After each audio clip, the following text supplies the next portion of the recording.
Hello everyone, welcome to my channel. इस video में हम सीसीएस यूनिवर्सिटी का बीएड सेकेंड ईयर का पेपर देखेंगे कि आप लोगों का पेपर कैसा आता है, कैसा एग्ज़ाम पैटर्न होता है और आप लोगों का जो ये प्रीवियस ईयर के क्वेश्चन होते हैं ये आपके मेन एग्ज़ाम्स में बहुत हेल्प करते हैं।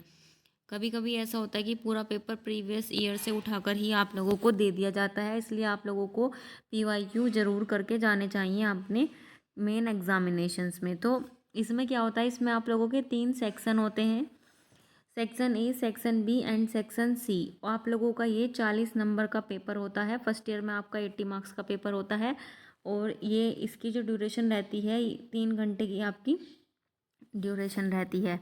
आपका ये creating an inclusive school subject का पेपर है जिसका कोड है 301।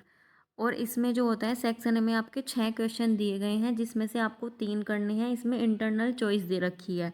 आप लोगों का फर्स्ट क्वेश्चन है, what do you understand bye integrated education, describe the objectives and characteristics of integrated education, जो कि 8 मार्क्स का पेपर 8 नंबर का ये आपका क्वेश्चन है।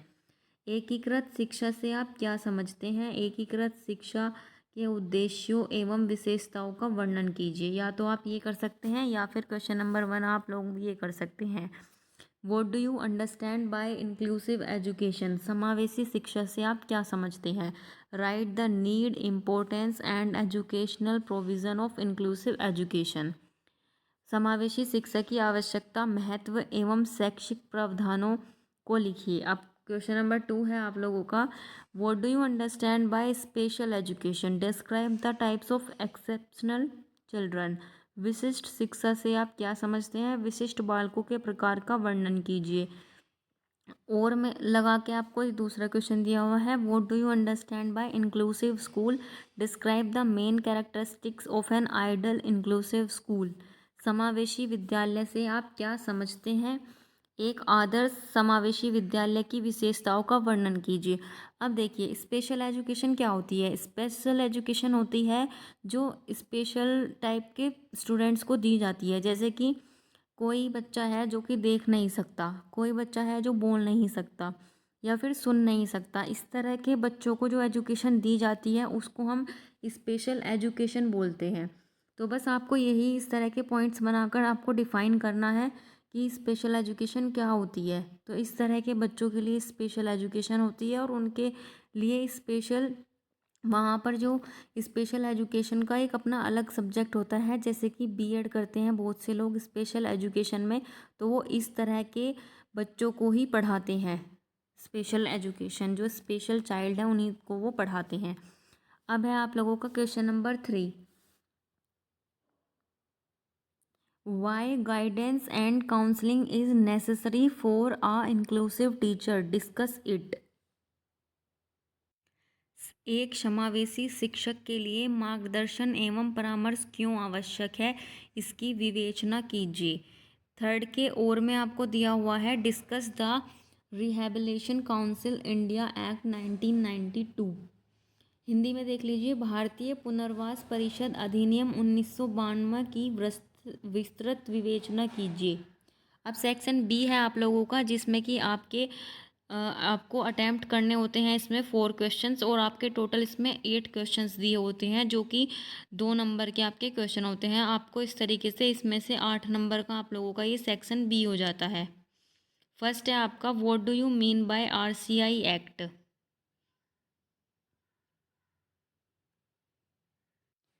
आरसीआई एक्ट से आप क्या, अब आपका क्या अभिप्राय है या फिर आप क्या समझते हैं? फिफ्थ है आप लोगों का, explain the collaborative instructions for inclusion, समावेशन के लिए सहयोगी निर्देशों की व्याख्या कीजिए। दोनों ही 2-2 नंबर के क्वेश्चन हैं आपके। जैसे कि मैंने आपको पहले ही बताया, आपको 4 क्वेश्चन अटैम्प्ट करने हैं और इस तरीके से 4 क्वेश्चन 2-2 नंबर के हैं। इस तरीके से आपके 8 मार्क्स का सेक्शन बी हो जाता है। अब है इसमें 6 आपका, what do you understand bye web based learning, web आधारित अधिगम से आप क्या समझते हैं? वेब बेस्ड लर्निंग क्या है? अब 7th है आप लोगों का, what are the qualities of an inclusive teacher, एक समावेशी शिक्षक के गुण क्या होने चाहिए?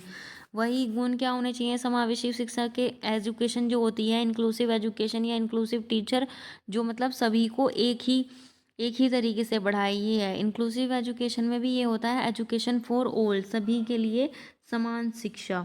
इसी तरीके से टीचर का भी रोल होता है कि सभी को एक ही तरीके से पढ़ाए। ऐसा नहीं है कि जो बच्चे देख नहीं सकते या सुन नहीं सकते उनको पढ़ाना छोड़ दे, और जो बच्चे देख सकते हैं सुन सकते हैं सिर्फ उन्हीं को पढ़ाए। तो आप इस तरह के पॉइंट्स इसमें लिख सकते हैं। अब आता है 8th आपका, describe the role of teacher in shopping inclusive classroom. समावेशी कक्षा कक्ष को आकार देने में शिक्षक की भूमिका का वर्णन कीजिए। यहाँ पे आकार की बात हुई है, यहाँ इन्होंने शॉपिंग लिख दिया, शॉपिंग नहीं, ये आप लोगों का शेपिंग है।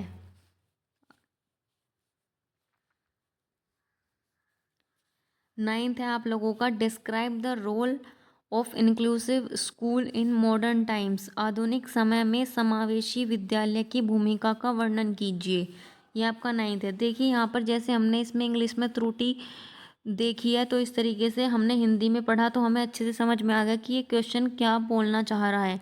इसलिए आप लोगों को अगर इंग्लिश में समझ नहीं आता तो एक बार आप हिंदी भी देख लीजिए। जैसे कि हमें हिंदी पढ़कर ही पता चला कि यहाँ पे शॉपिंग नहीं शेपिंग आना है। कभी कभी टाइपिंग एरर भी हो जाता है। क्वेश्चन नंबर 10 है आप लोगों का, differentiate between guidance and counselling. मार्गदर्शन एवं परामर्श के बीच अंतर। गाइडेंस का मतलब होता है कि किसी चीज़ को गाइड करना, मतलब किसी को गाइड करना। सपोज एक टास्क है तो आप लोग उस टास्क को कैसे करेंगे, ये चीज़ आपके टीचर के द्वारा बताई जाए तो ये टीचर आपको क्या कर रहा है, गाइड कर रहा है, तो वो एक सही गाइडेंस दे रहा है आपको। और काउंसलिंग का मतलब होता है कि बहुत सारे बच्चों को बैठाकर किसी एक टॉपिक पर बताना किसी चीज़ के लिए कि क्या सही है और क्या गलत है, तो ये काउंसलिंग में आ जाता है, परामर्श में आ जाता है। इस तरह के पॉइंट्स आप इस क्वेश्चन में ऐड कर सकते हैं। अब है आपका 11th क्वेश्चन है, explain the need of counselling at school level. Counselling की आवश्यकता स्कूल लेवल पर क्यों होती है, इस चीज़ को आपको एक्सप्लेन करना है। विद्यालय स्तर पर परामर्श की आवश्यकता की व्याख्या कीजिए।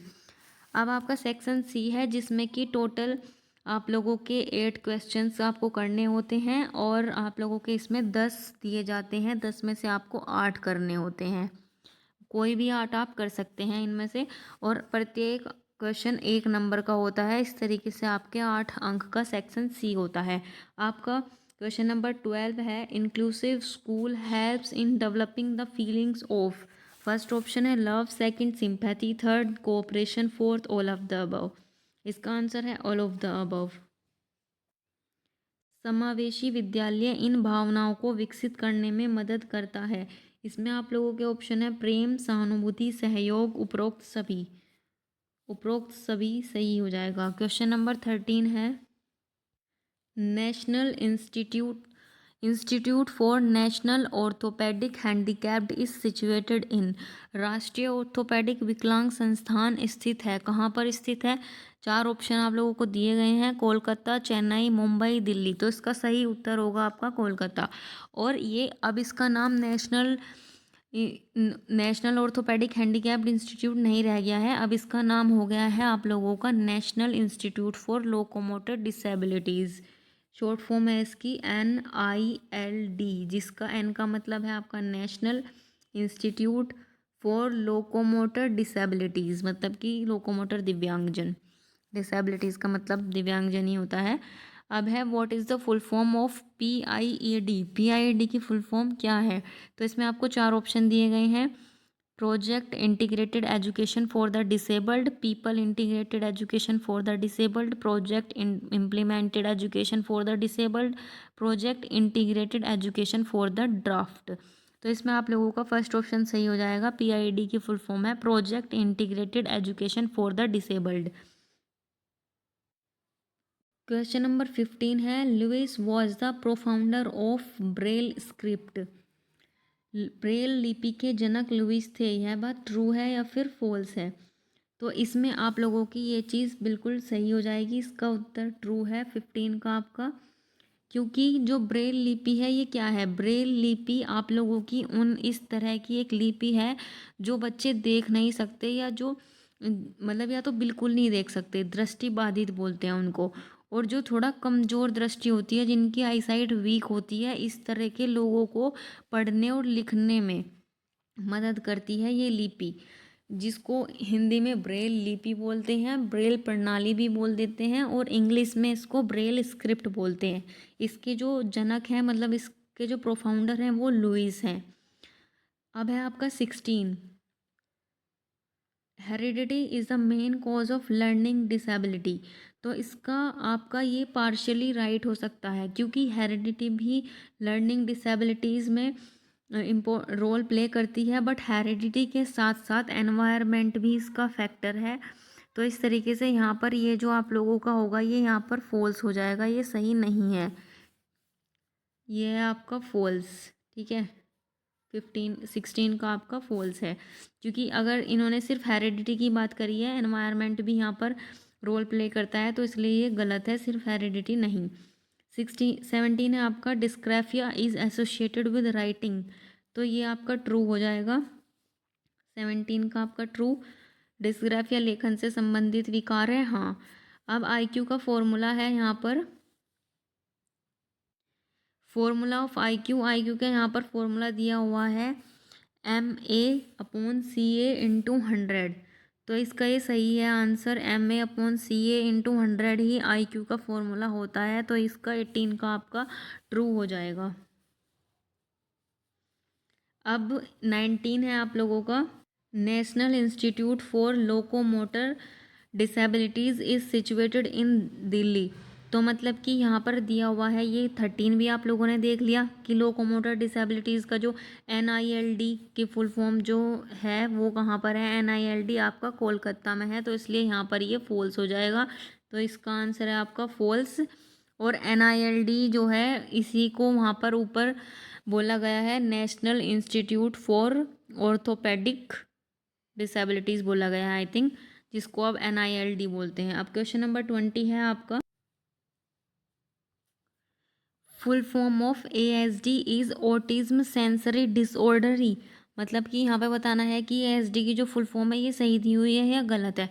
तो आप लोगों की जो फुल फॉर्म होती है ASD की, वो होती है ऑटिज्म, और S की होती है आपकी स्पेक्ट्रम, और D की होती है आपकी डिसऑर्डर, ना कि डिसऑर्डरी। डिसऑर्डरी नहीं होती, डिसऑर्डर होती है। तो यहाँ पर ये आप लोगों का फॉल्स हो जाएगा, 20 का आपका फॉल्स है।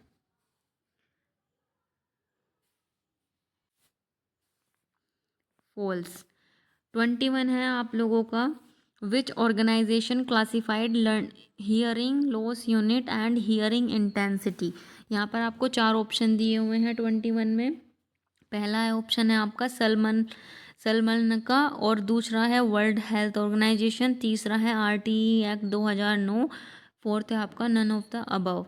इसमें बताना है कि किस संगठन ने हियरिंग लॉस यूनिट और हियरिंग इंटेंसिटी को वर्गीकृत किया था। तो ये वर्ल्ड हेल्थ ऑर्गेनाइजेशन ने किया था, जिसको WHO भी बोलते हैं। Thank you so much for watching this video. I hope this video will help you, and आप लोग इसे अपने BEd वाले दोस्तों के साथ शेयर कर सकते हैं, अपने BEd के ग्रुप में शेयर कर सकते हैं, ताकि उनकी भी हेल्प हो जाए। मिलते हैं एक और नए वीडियो के साथ, एक और नए क्वेश्चन पेपर के साथ।